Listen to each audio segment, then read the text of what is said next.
You feel it, don't you?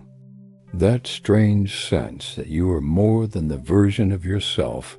You show the world that something inside you is underused, underdeveloped. Almost asleep, you wake up, move through your routines, speak your lines, play your roles, and yet there's a quiet suspicion beneath it all. This can't be all of me. You're right. For thousands of years, philosophers, mystics, and psychologists have suggested that the human being is not a single, unified entity, but layered, multi-dimensional composed of different bodies or aspects that must be awakened and aligned. But here's the uncomfortable truth. Most people spend their entire lives developing only one. Let me explain. Ancient Greek philosophy divided the human experience into parts.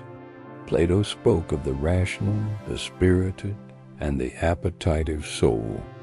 Eastern traditions described physical, energetic, mental, and spiritual layers of being. Even modern psychology, though more clinical, recognizes cognitive, emotional, behavioral, and unconscious dimensions. Different language. Same insight. You are not one thing. You are at least four. The physical self, the emotional self, the intellectual self, the existential self. And the tragedy of modern life is that we obsess over one while starving the others. Let's start with the first. The physical self. This is the body you inhabit. The muscles you tense when anxious. The shallow breath you take when stressed. The exhaustion you normalize. You think your body is just a vehicle, but it's a messenger when you ignore sleep, movement, stillness. Your body doesn't punish you immediately. It whispers first. Tight shoulders, headaches, fatigue. Eventually it screams. Ancient Stoics trained the body not for vanity, but for resilience. They understood something simple. If your body is weak, your will collapses under pressure. Yet today, we either worship the body for appearance or neglect it entirely. Rarely do we treat it as the foundation of clarity. Now the second, the emotional self. This is where most chaos hides. You say you're fine, but your irritation leaks into small conversations. Your envy disguises itself as criticism. Your fear pretends to be procrastination. Carl Jung warned that what we repress does not disappear. It returns as fate. The emotions you refuse to feel consciously will govern you unconsciously. You think you're logical, but often you're defending a feeling you never examined. An awakened emotional self doesn't mean constant positivity. It means literacy, the ability to say, I am afraid, I am ashamed, I am grieving, without collapsing into them. Most people don't lack strength. They lack emotional honesty. Now the third, the intellectual self.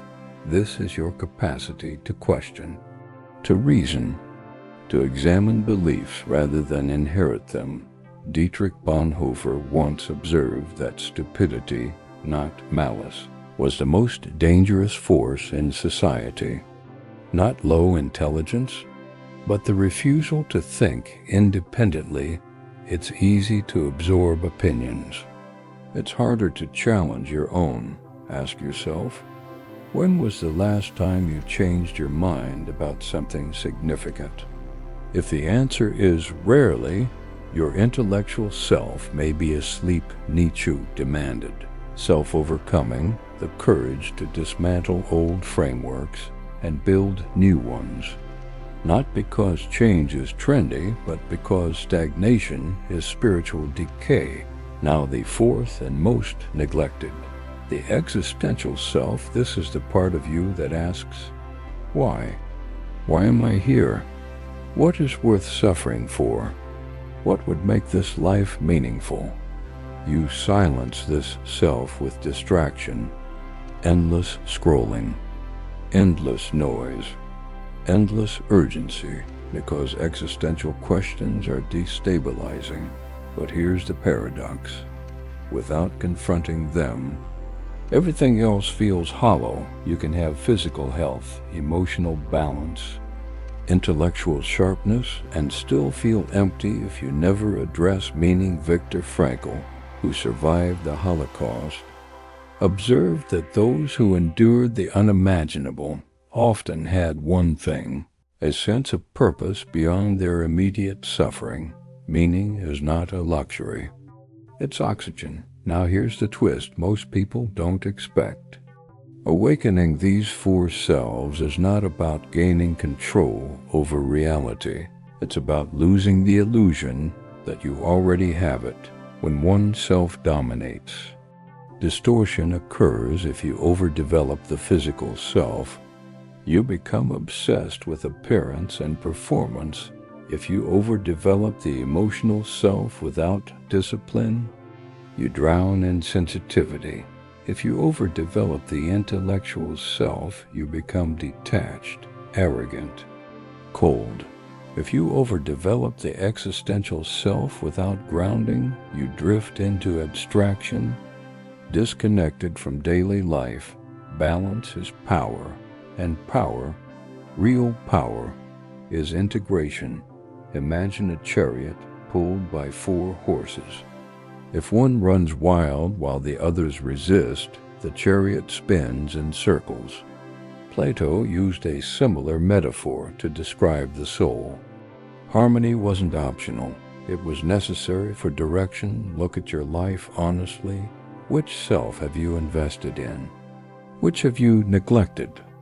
Many modern individuals sharpen their intellect through content consumption, but neglect emotional maturity. Others chase fitness while avoiding existential depth. Some meditate on meaning while ignoring their physical decay. Fragmentation feels normal because it's common, but it is not natural. You feel scattered because parts of you are competing rather than collaborating. The solution is not mystical.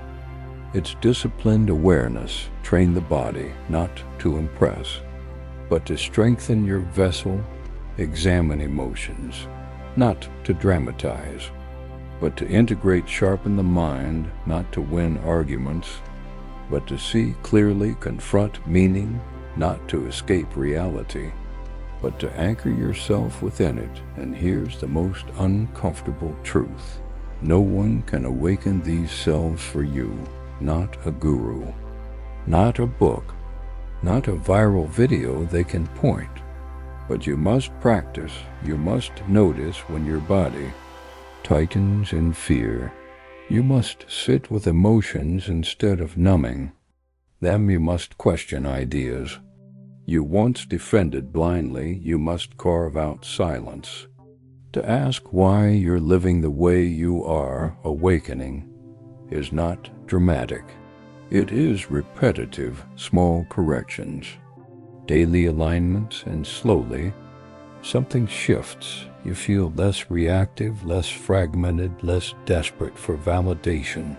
Because when your physical, emotional, intellectual, and existential selves move together, you stop chasing reality. You begin shaping your response to it. And that is the only control that has ever truly existed. The ancient secret was never supernatural. It was integration. You are not missing power. You are missing alignment. And the moment you begin listening to the parts of yourself you've ignored, you realize something quietly revolutionary. You were never just one self. You were a system waiting to be unified. So tonight, instead of asking how to control the world, ask which part of you needs awakening, because the world you experience tomorrow will be shaped not by hidden forces, but by the selves you choose to develop today.